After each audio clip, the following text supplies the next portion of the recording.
नमस्कार दोस्तों, स्वागत है आपका टेरेस गार्डन चैनल पर। तो दोस्तों, वीडियो की शुरुआत करते हैं हम गुलाब के फूलों के साथ में। तो आप देख सकते हैं ये हमारे गार्डन में एक ही ब्रांच में 4 फ्लावर खिले हुए हैं। 2 ये हैं और 2 ये हैं और एक ये बीच में खिल के कंप्लीट हो चुका है और एक ही ये खिला हुआ है और ये हमारा देसी गुलाब का प्लांट है। तो दोस्तों, अब आते हैं हम अपने टॉपिक पर। दोस्तों, आज हम बातें करने वाले हैं कचनार के प्लांट के बारे में। तो कचनार का प्लांट एक बहुत ही सुंदर फ्लावरिंग प्लांट होता है और इसमें वाइट कलर के फ्लावर आते हैं। तो आप देख सकते हैं हमारे इस प्लांट में कितने सुंदर वाइट कलर का ये फ्लावर आया हुआ है और इसमें ये कलियां भी आई हुई हैं। और कचनार का प्लांट एक परमानेंट प्लांट होता है।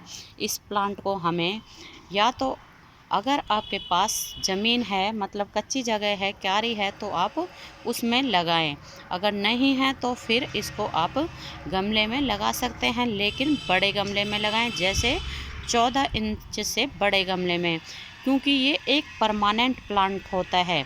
और इस प्लांट का मतलब जैसे पूरा ही प्लांट का हर हिस्सा हमारे इस्तेमाल में आता है, मतलब हम इसको अपने खाने में भी इस्तेमाल कर सकते हैं।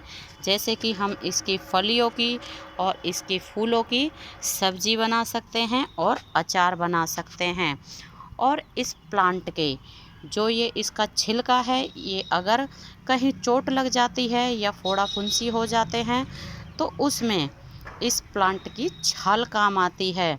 और किसी के पेट में दर्द होता है तो इसकी फिर जड़ काम आती है उसका, जैसे चूरन बना के आप सुबह सुबह खाली पेट सिंपल पानी के साथ ले सकते हैं। तो पेट दर्द में भी ये बहुत ही ज़्यादा फ़ायदेमंद रहता है। और कहते हैं कि इस प्लांट की जो लकड़ियाँ होती हैं, मतलब जैसे कि ये प्लांट बड़ा हो जाता है और बहुत ही भारी बन जाता है, तो इसकी लकड़ियाँ पहले के ज़माने में जैसे कि शिकार करने वाले जो पदार्थ होते हैं, मतलब शिकार करने वाले जो सामान होते थे, जैसे तीर कमान और भाला वगैरह, तो वो बनाने के काम में इसका प्रयोग किया जाता था। तो दोस्तों, इस प्लांट में वाइट कलर के फ्लावर आते हैं। तो आप देख सकते हैं हमारे में भी इसमें ये एक वाइट कलर का फ्लावर खिला हुआ है और इसमें ये कलियां भी बनी हुई हैं।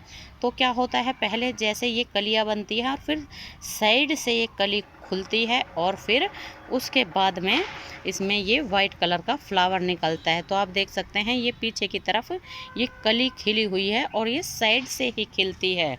और ये बहुत ही सुंदर एक परमानेंट प्लांट होता है। और इसमें 2 वैरायटी आती हैं, एक तो डॉफ वैरायटी आती है और एक लार्ज वैरायटी आती है। तो डॉफ वैरायटी में 2.5 से 3 फीट के ही प्लांट में फ्लावर आ जाते हैं। तो हमारा प्लांट भी ये 2.5 से 3 फीट का है और इसमें फ्लावर आ रहे हैं वाइट कलर के।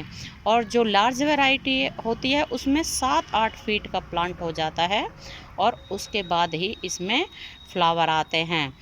तो दोस्तों, इस प्लांट को आप अपने गार्डन में ज़रूर लगाएं और इस प्लांट को आप कटिंग से भी लगा सकते हैं और इसको आप सीड से भी ग्रो कर सकते हैं। तो आप देख सकते हैं इसमें जैसे ये फ्लावर बन चुका है और इसके बाद नीचे फ्लावर जैसे खिल के गिर जाता है, कंप्लीट हो जाता है, फिर उसके बाद में इसमें छोटी सी फली निकलती है और फिर इस तरह से, मतलब ऐसी निकलती है। पहले ये ऐसी होती है और फिर इस तरह से बड़ी होती जाती है। और इसमें ये आपको दिख रहे होंगे ये सभी सीड हैं।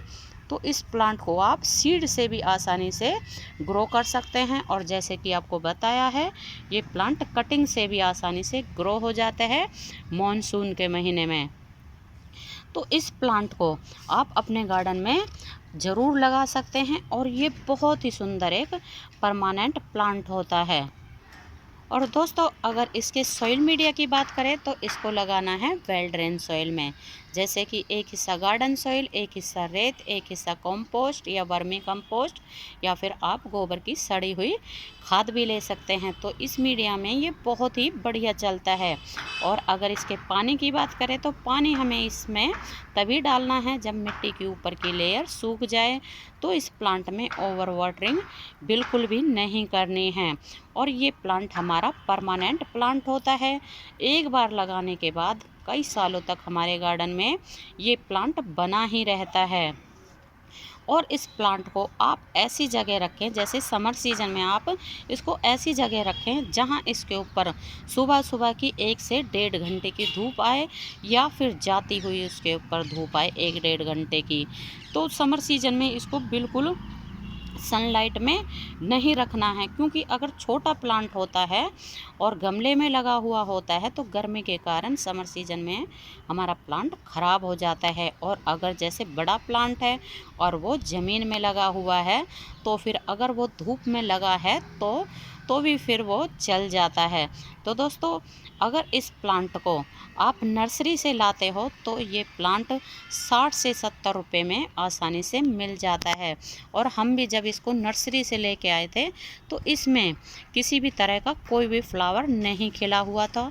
तो हम जब इसको मतलब नर्सरी से लेके आए हैं उसके बाद ही इसमें ये फ्लावर खिला है, और बहुत ही सुंदर फ्लावर होता है इसका वाइट कलर का।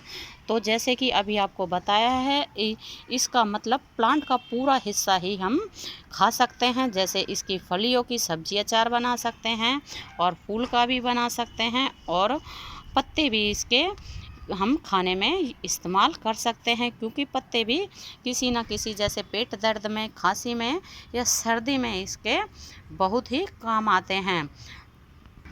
तो दोस्तों, अगर अभी तक आपने कचनार के प्लांट को नहीं लगाया है तो अभी भी आप इस प्लांट को लगा सकते हैं। आप इसको कटिंग से भी लगा सकते हैं, और सीड से भी ये आसानी से ग्रो हो जाता है, या फिर आप इसका तैयार प्लांट भी नर्सरी से लाके लगा सकते हैं। तो दोस्तों, आज के लिए बस इतना ही। फिर मिलते हैं किसी और नई जानकारी के साथ। तब तक के लिए नमस्ते जी, धन्यवाद।